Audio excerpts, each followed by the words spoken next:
আমাদেরকে সহযোগিতা করেছিল ভারতীয় সেনাবাহিনী, ভারতীয় সরকার, তাদের কাছেও আমরা ঋণী।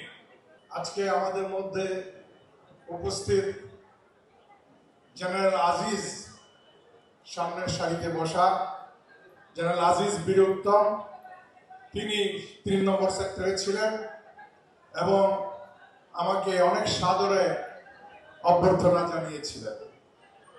আমরা যুদ্ধ করেছি খোয়াই সাব সেক্টরে, অনেকগুলি ঘটনা, সেগুলি বলতে গেলে অনেক সময় লাগবে, কিন্তু প্রত্যেকটি ঘটনাই, প্রত্যেকটি যুদ্ধই ছিল মৃত্যুর সাথে লড়াই, কিন্তু আমরা পিছপা হই নাই। অ্যাম্বুশ করা বা পাকিস্তানের প্রতিরক্ষায় হামলা করা বা মুক্তিযোদ্ধাদের ট্রাক্টর মাইনে উড়িয়ে দেওয়া, পাকিস্তানিরা তাদের প্রতিশোধ নেওয়া, এগুলি করতে করতে শেষ পর্যন্ত আমরা আমাদের স্বাধীনতা লাভ করেছি। এই স্বাধীনতার জন্য লক্ষ লক্ষ লোক প্রাণ দিয়েছে, হাজার হাজার মুক্তিযোদ্ধা প্রাণ দিয়েছে এবং শেষ পর্যন্ত পাকিস্তান আর্মি আমাদেরকে আত্মসমর্পণের মাধ্যমে স্বীকৃতি দিতে বাধ্য হয়।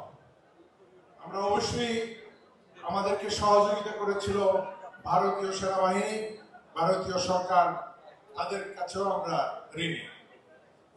আমি আমার বক্তব্য দীর্ঘায়িত করছি না, শুধু স্মৃতিচারণের কথা বলা হয়েছে, অল্প কিছু স্মৃতিচারণ করলাম। তবে আপনারা সবাই যদি পারেন কিছু না কিছু লিখে যায় বা কাউকে আপনার যারা ছেলে আছে, নাতি আছে, তাদেরকে বলবেন, আপনার গল্প বলবেন, তারা লিখুক এবং এগুলি সংরক্ষণ করা হবে। আমি আমাদের বন্ধু নঈম জাহাঙ্গীর, মুক্তিযুদ্ধ সংসদের সভাপতি, তার সাথে কথা বলছিলাম, এগুলি সংরক্ষণ করা হবে এবং যথাযথভাবে নতুন প্রজন্মের কাছে পৌঁছিয়ে দেওয়া হবে।